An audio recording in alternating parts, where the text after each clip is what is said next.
বিধায়ক হয়েও আজও নিজেকে রিকশা চালক পরিচয়ই গর্বিত মনে করেন পশ্চিমবঙ্গের বলাগড় বিধানসভা আসনের তৃণমূল কংগ্রেসের বিধায়ক মনোরঞ্জন ব্যাপারী। আর সেই আত্মপরিচয়ের বহিঃপ্রকাশ ঘটালেন এক অনন্য উপায়ে।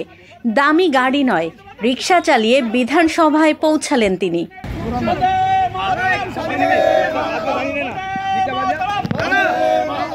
এমএলএ হোস্টেল থেকে বিধানসভা পর্যন্ত প্যাডেলে পা রেখে যাত্রা শুরু করেন মনোরঞ্জন ব্যাপারী।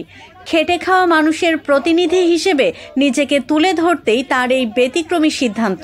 তিনি বলেন, रिक्शा लेके विधानसभा इसलिए जा रहे हैं कि तृणमूल कांग्रेस माँ माटी मानुष का पार्टी श्रमजीवी मानुष को, मेहनती मानुष को इतना सम्मान देते हैं, इज्जत देते हैं और किसी पार्टी ने कभी दिया नहीं। तो इन बात आम लोग तक पहुंचाने के लिए कि ये तृणमूल कांग्रेस जो है मेहनती लोगों की ही पार्टी है। देखो, तुम्हारी एक विधायक जो थोड़ी दिन पहले रिक्शा चलाया करता था, आज विधायक बन गया, वो तुम्हारे लिए विधानसभा में है। चुनाव आता रहेगा, जाता रहेगा, तृणमूल कांग्रेस जीत रहा, जीतता रहेगा। এক সময় নিরক্ষর থাকা মনোরঞ্জন ব্যাপারী পরবর্তীতে সাহিত্য চর্চায় আসেন মহাশ্বেতা দেবীর অনুপ্রেরণায়। স্বল্প সময়ে সাহিত্যিক হিসেবে পরিচিতি পান এবং শেষ পর্যন্ত তৃণমূলের টিকিটে বিধায়ক নির্বাচিত হন।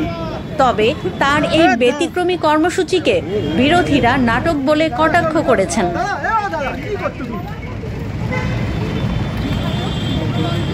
বিধানসভা চত্বরে রিকশা নিয়ে প্রবেশের অনুমতি না পাওয়ায় অবশেষে হেঁটেই প্রবেশ করেন মনোরঞ্জন ব্যাপারী। অনুমোদন না পেলে পরে এটা করা যায় না, আমরা সেটা জানতাম না। ফলে আমরা দেখছি, আমরা তো সরকার পক্ষের লোক, আইন তো ভাঙতে পারি না। যতটুকু ওনারা অনুমোদন দেবেন ততটুকু আমি। এই ঘটনা নিয়ে রাজনৈতিক মহলে চলছে নানা আলোচনা। এটি জনসংযোগের অভিনব প্রচেষ্টা নাকি শুধুই চমক, প্রশ্ন তুলছেন অনেকে। তবে রিকশা চালক থেকে বিধায়ক হওয়া মনোরঞ্জন ব্যাপারীর এই কৌশল যে আলোচনার কেন্দ্রে থাকবে তা নিশ্চিত।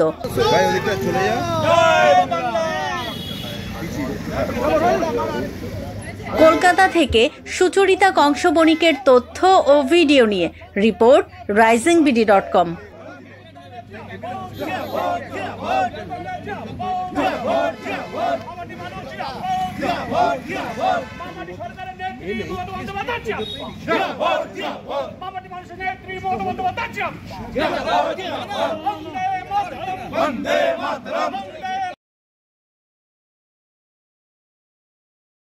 কোটি মানুষের আস্থার ভালোবাসায় 11 বারের মতো দেশের 1 নম্বর রেফ্রিজারেটর ব্র্যান্ড ওয়ালটন।